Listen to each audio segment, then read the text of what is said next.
11:07 p.m. Monday, October 8th, 2012. I'm gonna keep this short. I don't remember the last time I did a video. I think it was Saturday. Saturday night I went out. Sergio, an old friend's, good old friend, threw my friend like a surprise birthday party at this cool club. So I danced a lot, and I was very surprised she did that for him. They've been together for about 8 years. 8 years. And I thought to myself, well, it changed my perspective slightly on my friend who I didn't speak for a lot. I didn't speak to him for a while. Sorry, this is what just happened. In my kitchen, the radiator was removed, and the super of the building turned on the heat, and one of the pipes was exposed, and it had like, think of a pipe like this. Think of steam coming out, and all it had was just like a little weight on top of it. And at first I was sitting here doing some research, and I thought to myself, oh, it's the water. After 20 minutes I decided to go explore, and then I heard the sound from the kitchen, and I thought to myself, uh-oh, could it be a gas leak? And I just decided to turn on the light, gave it some thought that there could be an explosion if I turned on the light, and then I realized that there was um, and that steam wasn't coming out. It was blocked off by the paperweight. But I was still concerned that it's such a flimsy system, and I don't really know why the radiator was removed. I wasn't here. Somebody came by, I guess, and removed the radiator, and the radiator is in the hallway of the when you exit the apartment. There's like a little hallway, and that's where the radiator sits. So I assumed that they were gonna maybe put in a new radiator. But the information that somebody who does work on the building, he's in the process of maybe replacing the radiator, and if that information never reached the super, so he just decided to turn on the heat because it's starting to get cold. So I went downstairs and I told the super that this was happening, and he didn't quite understand what I was trying to tell him, and he was like, don't worry, everything's fine, don't worry, don't worry. He was trying to just brush me off. But it's a very serious thing. There's an exposed pipe. Their steam comes out, or possibly even water, hot water. Uh, no, there wasn't any water; it was just steam. But that's it's very dangerous. Steam is very dangerous. You can burn yourself with steam. You can have some serious. I don't know the degrees of burning, but you could you can burn your skin off with steam. Uh, it's not something to toy around with. Probably kill yourself with steam as well. Be extraordinarily painful. Um, what's the temperature of steam? What, 300 degrees? 400 degrees is the temperature of steam. So it got me a little nervous. I was a little nervous of that.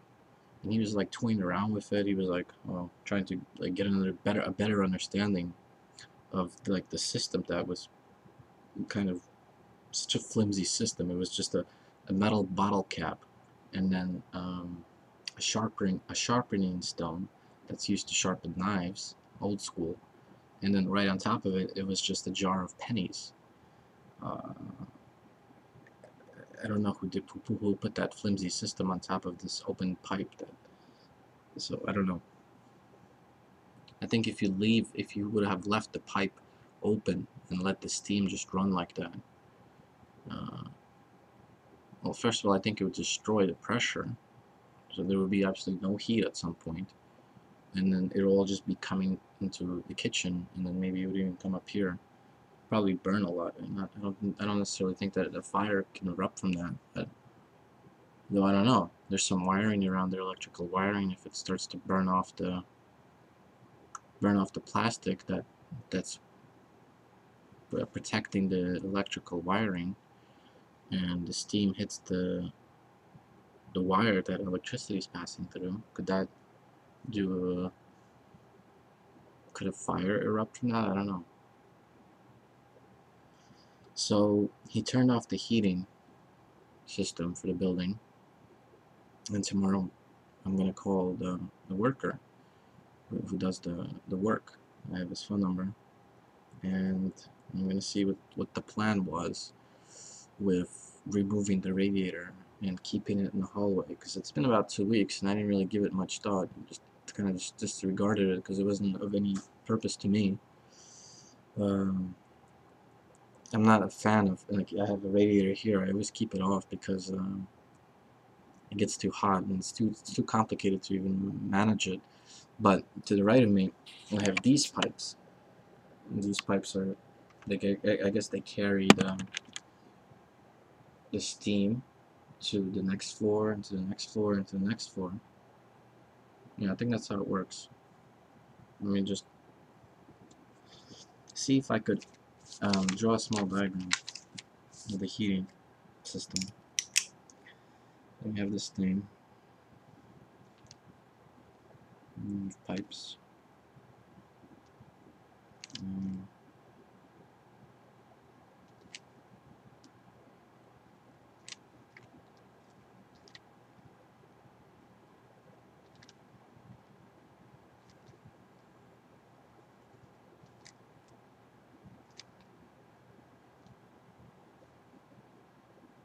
so let's think of it this way. Suppose it's I don't know if you can tell. Yeah, suppose this is the heating system. The circle on the bottom is where the heat is being generated. And one of the lines that goes, there's two lines that go straight up.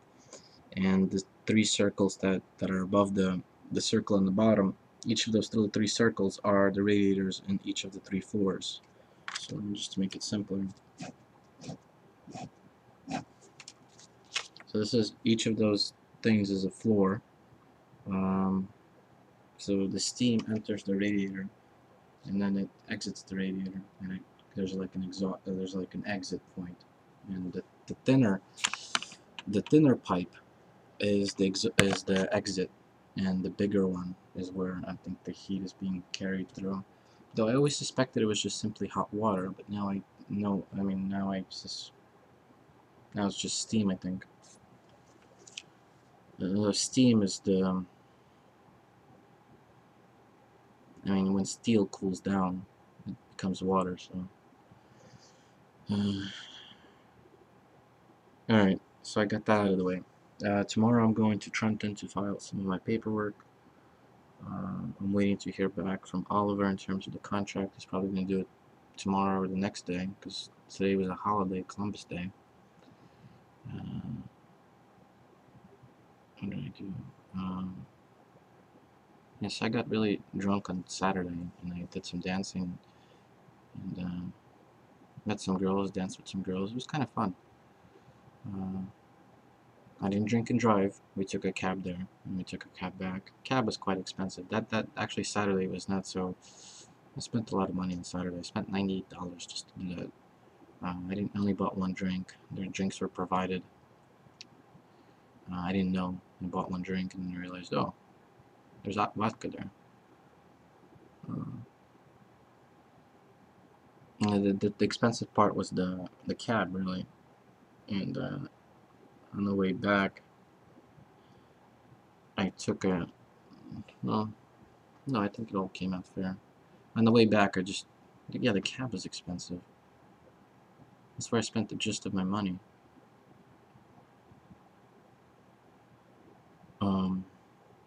There's $60 to get there and $60 to get back, and on the way there we had 4 people, and I think I paid. No, it was all fair. On the way back, then I paid most of it on the way back because there was only 3 of us. My friend passed out. There's only 3 of us on the way coming back. So I'm trying to figure out. And then I got some food there. Not there, but I went out and got some food.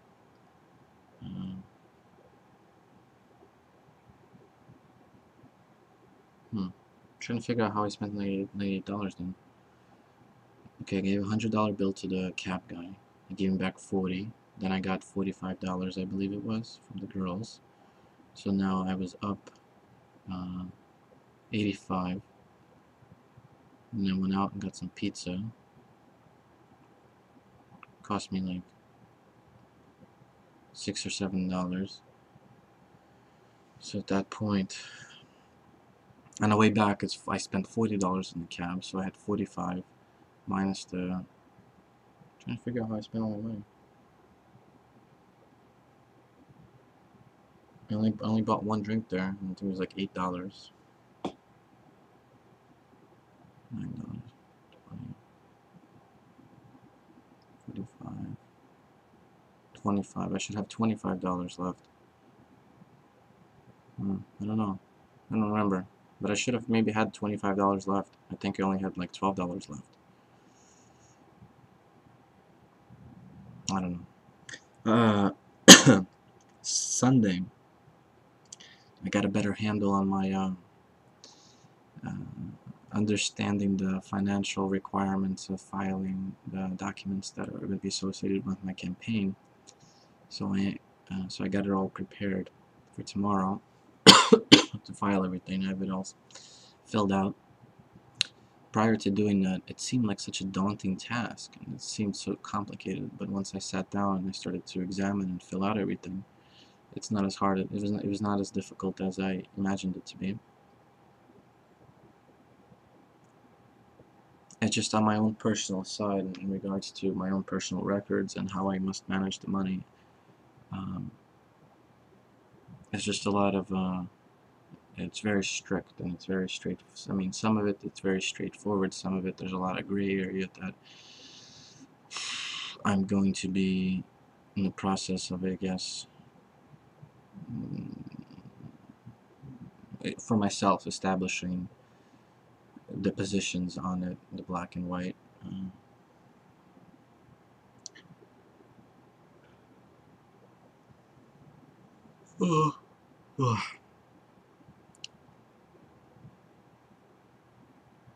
Oh, I want to share something.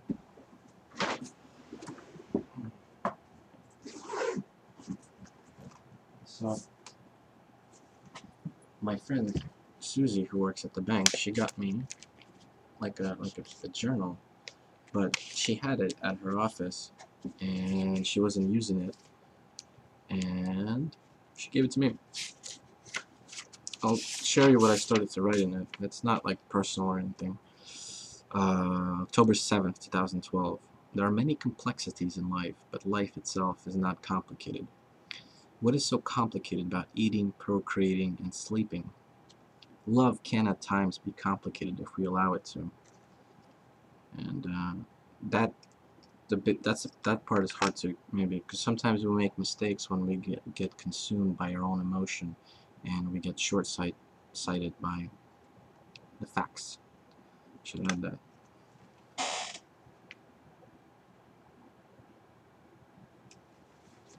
Let me just add this for one moment. October.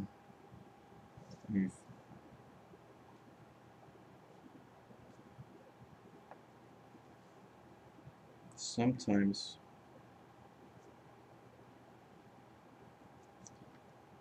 we get consumed by our emotion and lose sight of things. Next board meeting, I'm going to hopefully I'll write some things down here, and then I'll probably share that at the board meeting with the intent, as I will have a chance to speak to the leaders of the county government, and I don't know, I feel like I'd go up there and just try to teach them a little bit. So love can at times be complicated if we allow it to, and then there's a section that needs to be added. Sometimes we get consumed by our emotion and lose sight of things. To love, in that sense, I'm not using love as a, you're in a relationship, or love is everything. It's the emotion of you. An internal balance must be maintained, as the complexities of today's society has evolved to such a grand point that it becomes necessary if one wishes to be a participant. It is still possible, and places still exist where one may live in reclusion of the day-to-day operation of a modern metropolis. There appears to be a natural order to a place turning to a metropolis, as more and more people move into the same place.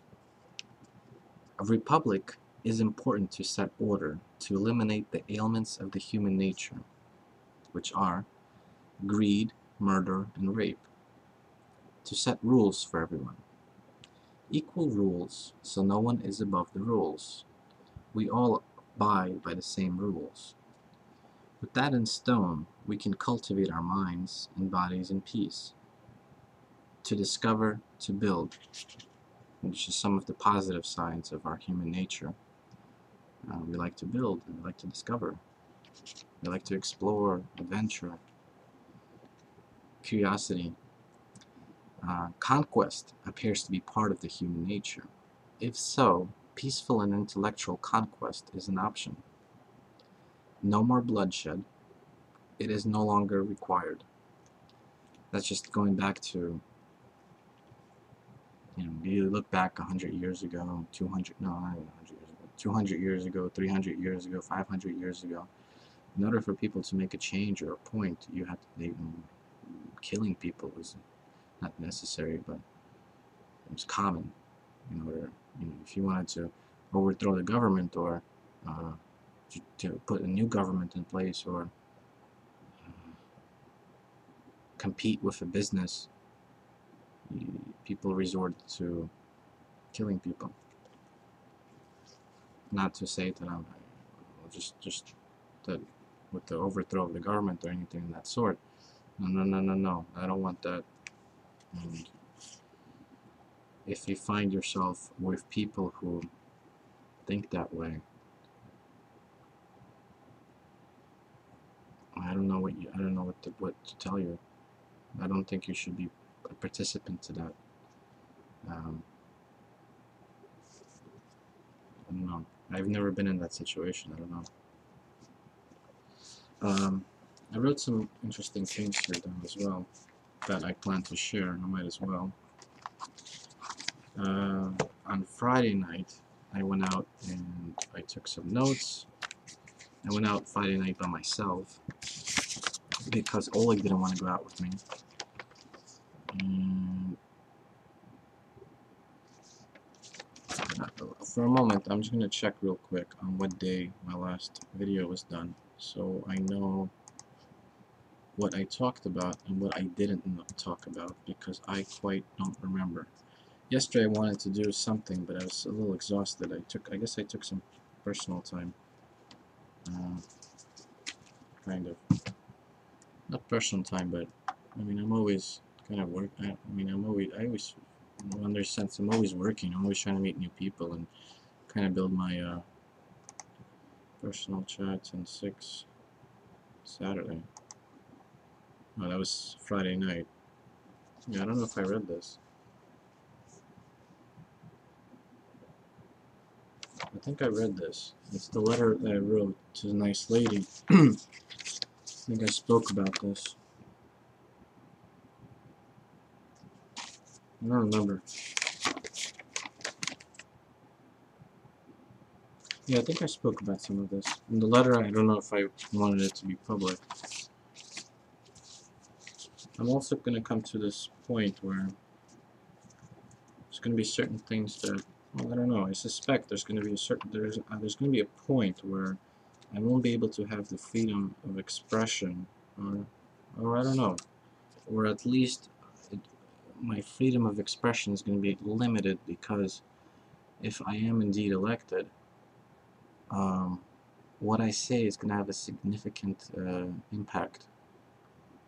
And if I say something out of line, or I say something through speculation and through quick judgment or first judgment, which is common when you first interact with something and you first meet somebody, it's almost natural to have some sort of an initial judgment, or some sort of a form of not necessarily a form of prejudice, but I can't pronounce that word right now. But that's part of, it could be bad, it could be, we can argue if it's good or bad to judge a book by its cover. But at the end of the day, it's my right to do that. Like it is everybody else's right. And we have that right in America to say and to feel anything we want to feel or to say.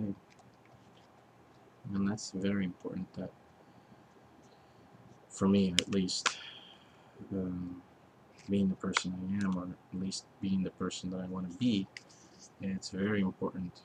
And I think it's very important for a lot of people to be able to speak their minds and to speak their feelings without any form of recourse.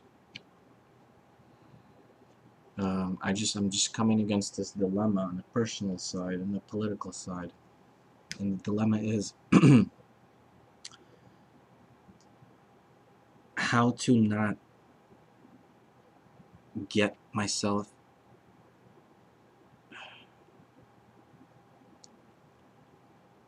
how to not incite a race war, because because um, this might be common in a lot of areas of the United States.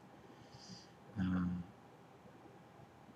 there is a demographic of a black-skinned American and or brown-skinned American, and there's this particular demographic of people um, within that. Not to say that white people are not, or white-skinned people are not involved. Not to say that Asian people are not involved in this. With regards to petty thievery and thuggery,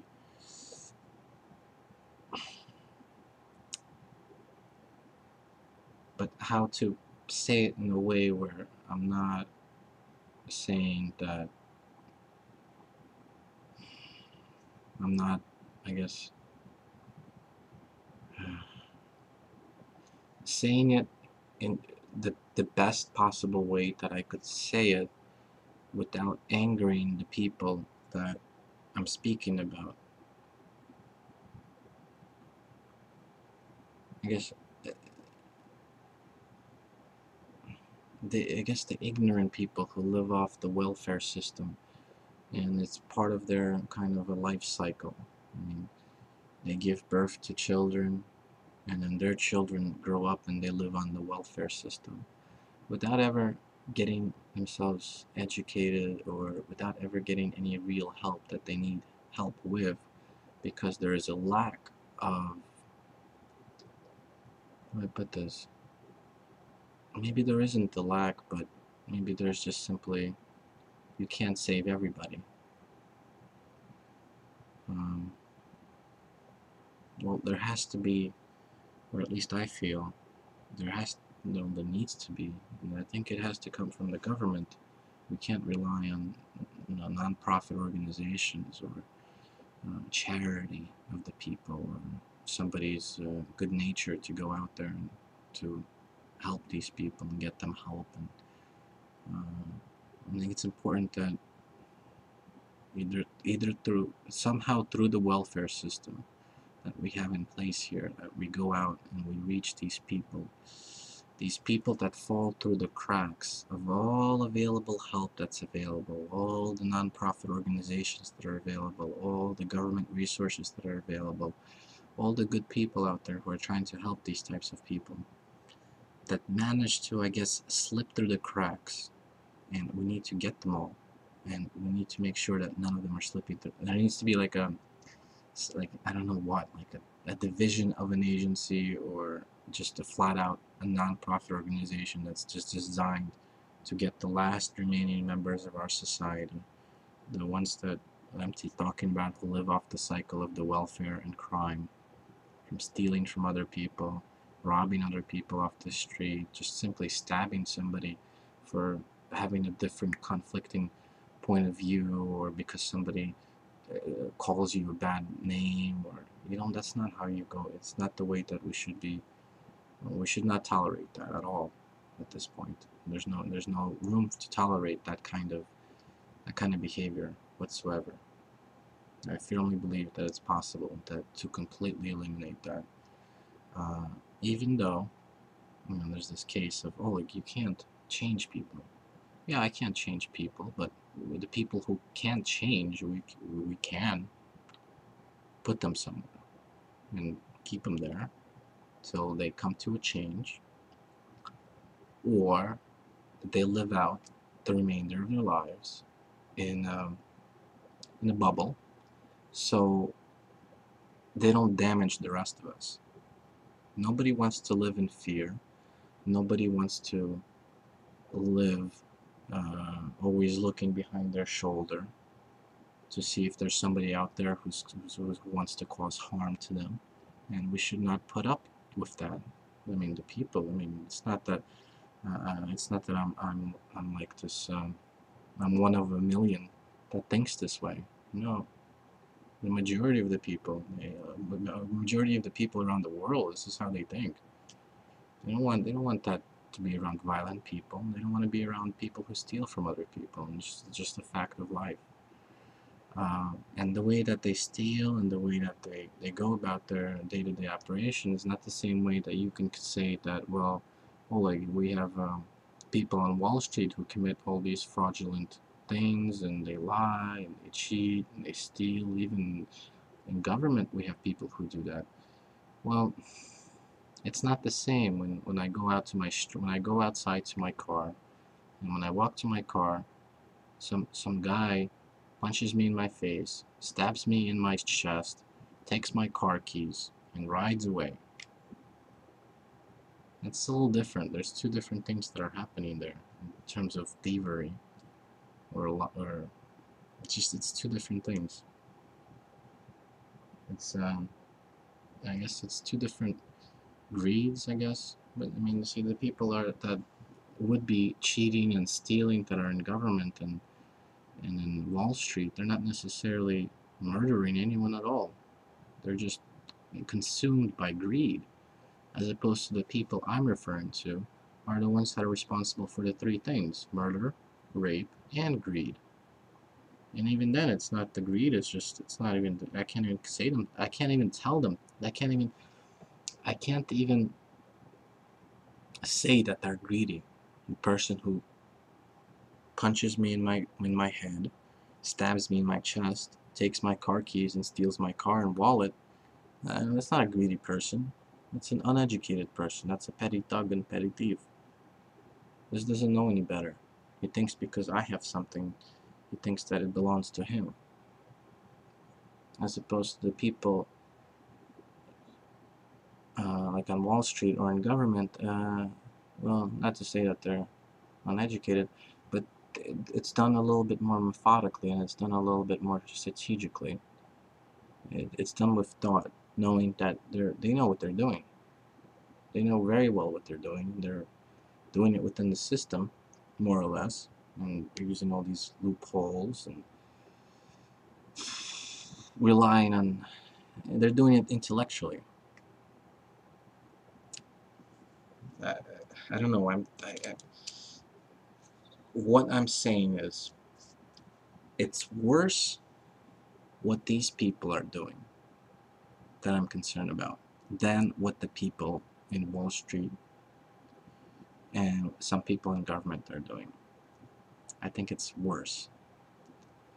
Um, it's two different problems, and that problem that I speak of with the second one with the Wall Street greed and I guess maestros call them corrupt people in government, uh, because in business it's it's almost it's almost part of being a businessman to be greedy. It's almost within the nature of it. So as a business owner, you're always constantly looking for ways to make your business better, to pay less money, to reduce your operating cost, to reduce your overhead, to pay as less taxes as possible, to maximize productivity and efficiency and reducing expenses, to maximize the income so you could expand the business, not necessarily so you can become richer.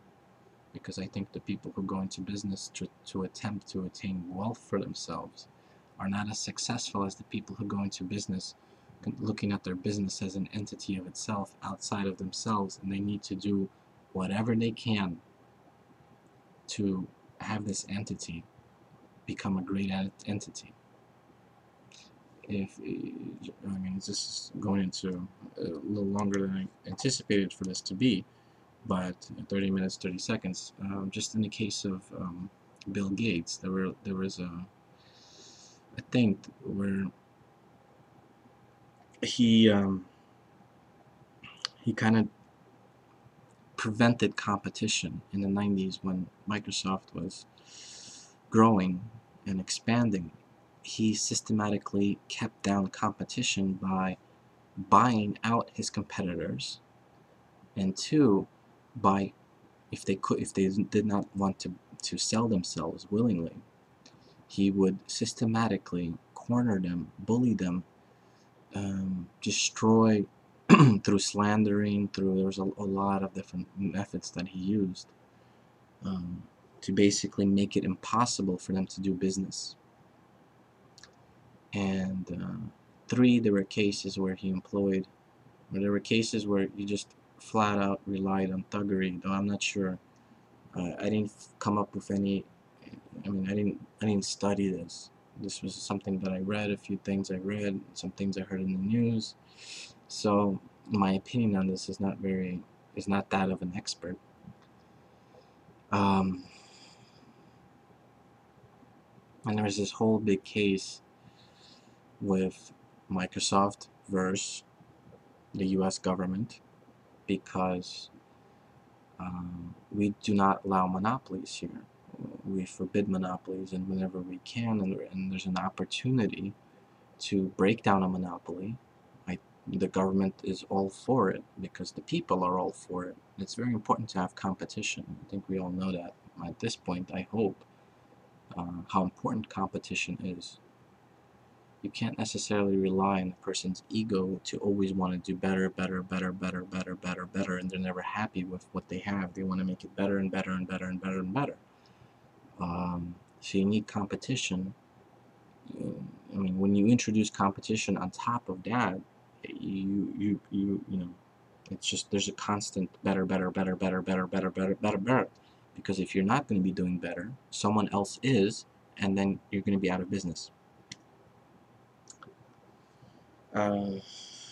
So just to back up a little bit about what I'm going to, I did some research. I lost my train of thought. I went off onto a couple of tantrums, I guess.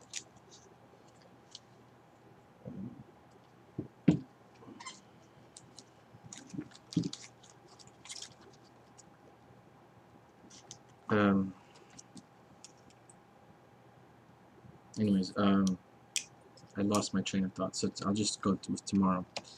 Tomorrow I need to, well, I did some research. I looked this up, and this is quite complicated, but I can take my car to Secaucus, which is about 5 minutes away from here, or about 10 minutes away from here. I could park my car in Secaucus. It will cost me $23 to park my car. I'll park my car, and then I will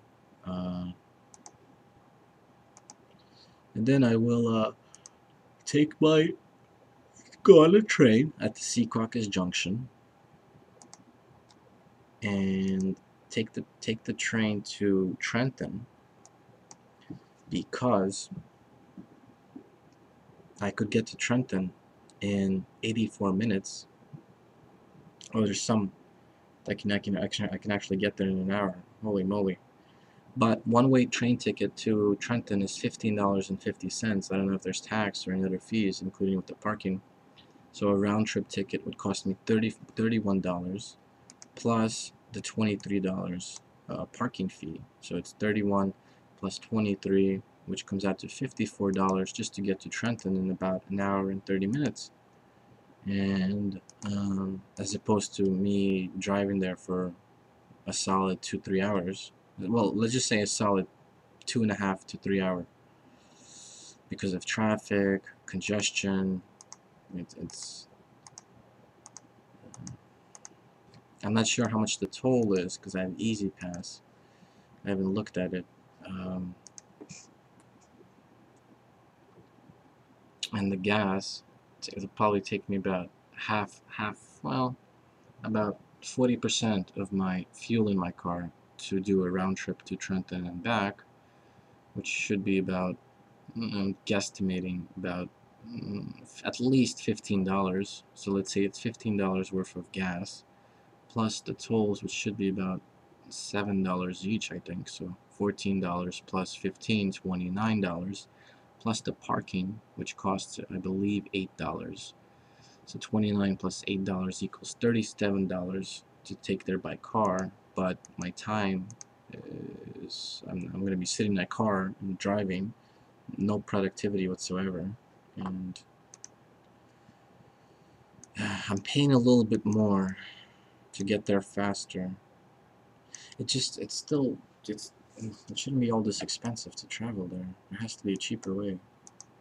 I shouldn't pay $50 to go at least $50 to travel back and forth between Trenton. So I'll try it and see how it works out. Plus I'll get some maps from the Secaucus Junction. I'll get a better understanding. I'll go to the New Jersey state election. Though even I still have a problem because I have to walk about half a mile from the train station to the actual agency. And maybe I should walk that half mile. This way I'll be able to get a better sense and a better understanding of Trenton. I'm going to be extraordinarily furious if on my way from the train station to that state election board, and I encounter these people, these people who live in that cycle of welfare, begging people, stabbing people, killing people. It makes me furious that no one's ever thought to themselves to take care of this problem. Or maybe they tried to, or maybe it didn't work out for them, or maybe they're in the process of taking care of it. Because you can't simply just take people and like, oh, you got to do this. In America, everybody has rights, and even they have rights. You can't just come up to those people and put them in a box. If they haven't done anything wrong, they have to be caught in a crime. There has to be evidence. Jesus. Well, I mean, simply putting cameras everywhere might be a good idea. You have the right of privacy in your own home. When you're out in public, especially walking on state property or public property, there's no expectation of anything. There's cameras placed all around us in New York City, and even where in the county I live in. Every single traffic light has a camera. Every single traffic light. That's what they do around here. I also plan to go to the next board meeting, and oh yeah, I said that I'll read that, and I'll try to write something ahead of time to kind of get them thinking, because I realized that they're not completely, utterly without any hope, let's say, or they don't care about making this a good government or doing a good job for everyone, because the mere fact that they're contemplating eliminating the Bergen County Police Department, which I presume for the purpose of saving tax dollars, or not buying the product of debt, because debt is a product. So maybe they're thinking that they don't want to get themselves in debt or in a serious debt trouble, as the state of New Jersey is in a serious debt, in a serious position of debt. The United States federal government is in a serious position of debt. Maybe they're trying to dig themselves out of it and have no debt, with the knowledge, or at least the insight into that in the long run of things, this debt is going to be the end of America. We cannot have government in debt. You cannot do it. People can be in debt. They make the mistake or they take the risk, and they put themselves in a position of debt as a strategy. In a position, to give you an example, why would somebody strategically put themselves in debt? Uh, well, imagine a business wants to expand that is owned by one person or a group of people, and they need money. They need to take out a loan, so they put everything that they have as collateral, and they're really sure on this, and they have it all figured out. They just need the money. Um, so we have that system in place for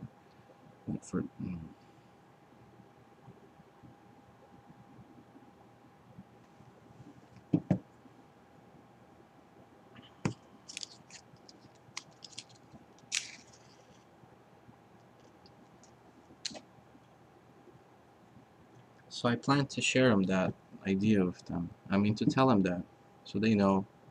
So if that's what they're trying to do, that they should consider reducing their salaries, even though it might be too late. Because the best thing to, I don't know how much debt they're in. I have to find out. I can't get too involved with the county government because, well, I can. But there's, well, yeah, absolutely, I can. Yeah, actually, I mean, I should be. But see, the thing is, my premise was a few weeks ago was to purely, on a pure, as it like a Puritan, I guess, to completely represent the interests of the people who live in the 12 municipalities that I would be representing, completely disregarding the local government's intentions, wants, and needs, and county government as with the assumption that they're just flat out corrupt. Um, but it's kind of it's hard to make. It's hard. No, they're not though. I mean, they could be making mistakes, or they could be making the mistakes over and over, not knowing that they're making the mistakes. So in that sense, I could attempt to do some sort of intervention, or at least contribute my ideas and thoughts to them, um, and not just distance myself from them and say to them, I'm right and you're wrong. I have to take in their input as well, and I have to get a better sense of their problems that they're having as well. Because it could very well be that they could be also suspecting somebody within their government to be fraudulent or committing fraudulent acts, but they don't have the, how do I put this? They could be in a position where there is very little that they could do, or they could be in a position that they feel that there's very little that they can do. So they can't be blamed for that if they don't know any better, or they don't see a way out of it.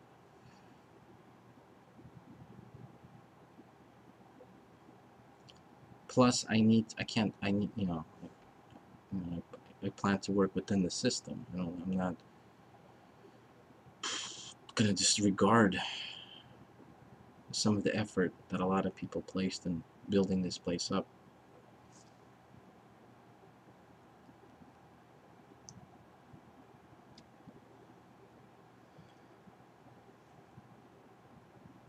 But it still supports my observation that it's not all too complicated. Local, county, state government, even the federal government. The real problem, or the real dilemma, is how to get all of the sovereign nations, all of the countries in the world, uh, under this one, not necessarily surrendering their sovereignty, but under a one, uh, under some type of singular understanding that, hey, we have one planet and we have to share. That's really difficult because there's so many. Because there are many. Well, they appear from my side, but because people are all the same. If people are all the same everywhere, why would some people in some part of the world want some type of fraudulent government? Why?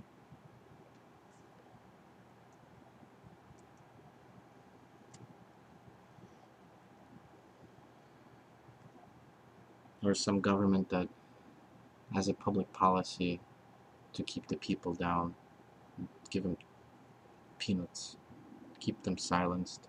They, they can't speak. No reason. Everybody needs to be given this equal, because from that comes invention, from that comes new business strategies, new businesses, new ways to do certain things, new things. Well, that's inventions, but from that comes all the positives of human nature. Our ability to build things, our, our ability to love,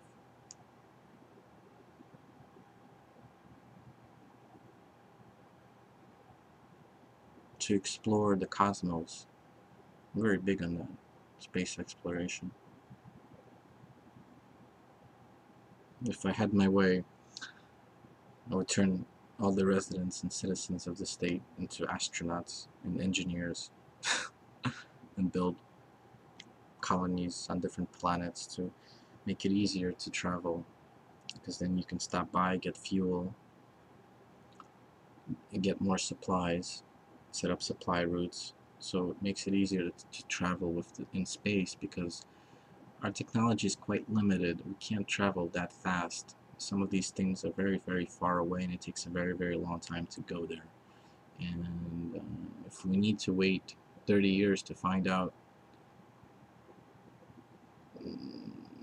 that a person managed to, on a spacecraft, get themselves to, let's say, okay, we got, what's after Earth? See, I don't know the planets. Oh, let's say Saturn. Saturn's quite far away. If we need to wait 30, 40 years for a space shuttle to reach Saturn, for the person in that spacecraft to say, wow, I'm looking at Saturn with my own two eyes, and it's very, very big.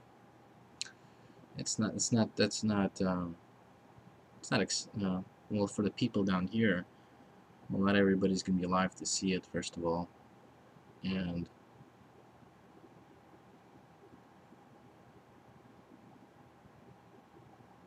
then what's beyond that?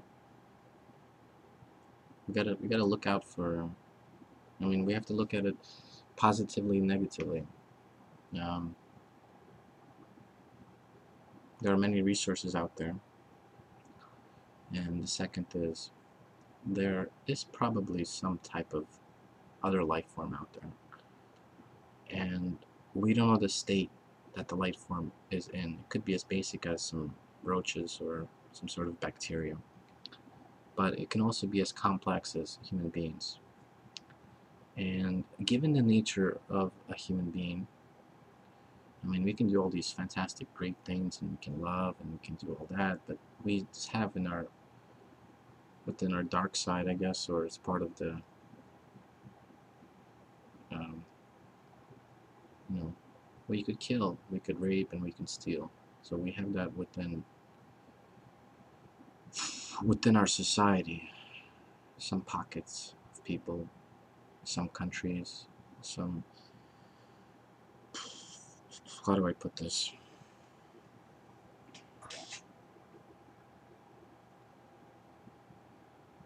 Okay, how do I put this?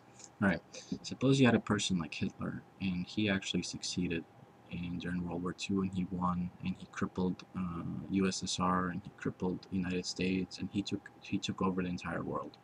The entire world was under his command, as he saw fit to do with. He was just the dictator of the planet. He destroyed the idea of anybody mustering enough strength to even overthrow him. Millions and millions and millions of people died. He built himself a large military, and he put a government in place where his son took over, or he had children. His children took over, and there was a type of like a monarchy type form of government where everything is under the control of a few people, like everything. There's no business. There's no nothing. There's just military, and then there's whatever that he wants for himself. Um, Technology still exists because he was big on technology. So, he went off into space. Not necessarily him, but we went exploring and scouting. Let's say not necessarily him or his son, but let's say uh, his great-grandchildren are now in power, and by that point, we discover, or they discover, another planet not too far from here. With the technology that they have, let's say it takes 1 year to get there. It's maybe a couple of light years away, but we have the technology where we can put people on a space shuttle and we can get them to travel pretty far, pretty fast, without damaging the human body or damaging the spacecraft. We discover another planet while the resources on this planet are beginning to run out. We've run out of oil, we've run out of whatever that we need. We run out of it, but we need it. We discover another planet, and there seems to be another type of society there that maybe might be similar to ours. There's some complex living organisms. Maybe they might look like us, maybe not look like us, but they're sophisticated, they have technology, they have some sort of a society going on, and they also have the resources that we need. Given that we have a singular dictator that rules this entire planet, what would you think he would do? Would he begin to barter and exchange with them, or simply just take over them? He would probably try to take over them, and then there would be a really big war, and a couple of million of soldiers would be sent over to fight, to take over that planet and to conquer that planet. So the leadership of this planet could have two planets as opposed to only having one planet. Again, it's part of human nature to conquest and to take over. Or vice versa. The way things are right now, there's another planet out there that there was a person like Adolf Hitler on their planet, took over their planet. Their resources are beginning to run out. They begin exploring space for resources. They bump into our planet. They see the state of things. They see how chaotic it is. They say to themselves, this is going to be easy. Let's take this. They take this planet. We're all slaves. Most of us are dead. And that's something that seems like science fiction. But that possibility exists. And as a government, much like within the United States government, we have agencies and think tanks. What is it? The Department of Defense, for instance. The Department of Defense has a plan for most possible scenarios that could occur as a result of examining the complexities of our plural societies and our plural governments and our plural regions and just the chaos of things, to be able to protect the United States of America. That's their purpose, to defend America and to protect American interests. That's what they do. No matter what. If that involves killing half the world population, and that's the best possible solution, and that's the best possible scenario, the way that things are designed, by design, and or not this, I don't know, then because everybody takes a pledge to defend the United States Constitution and defend America. If we are threatened, then by that understanding that we will do anything to protect ourselves.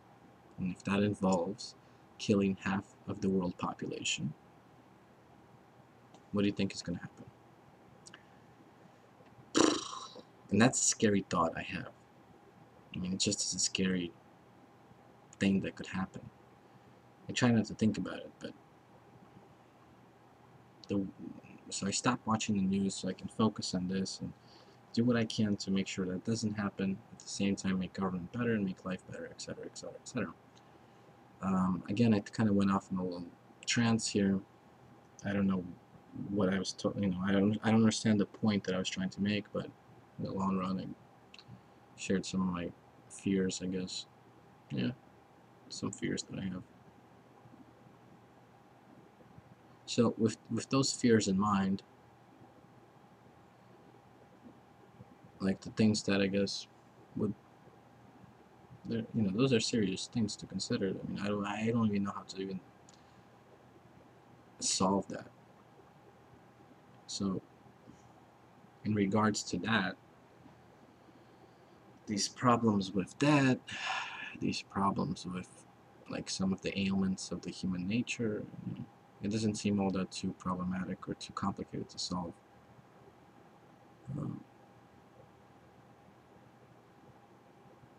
I just want and I need to get my foot in the door, so to speak, so we can put things in perspective a little bit. Raise the bar. Okay, I'm gonna go. It's 12 a.m. I didn't plan to stay up this late. I wanted to go to sleep at 10. I was sleepy at 10, so I guess I'll go to sleep now. Adios. Have a good time. Don't worry about some of these fears I shared. I mean, yeah, if you want to, no, don't say don't worry. I mean, don't worry about them if you, unless you want to try to solve them.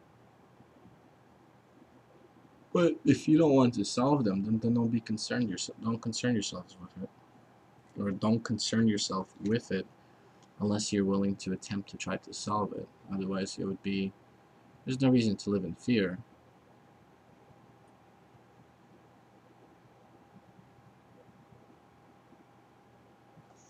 All right, adios.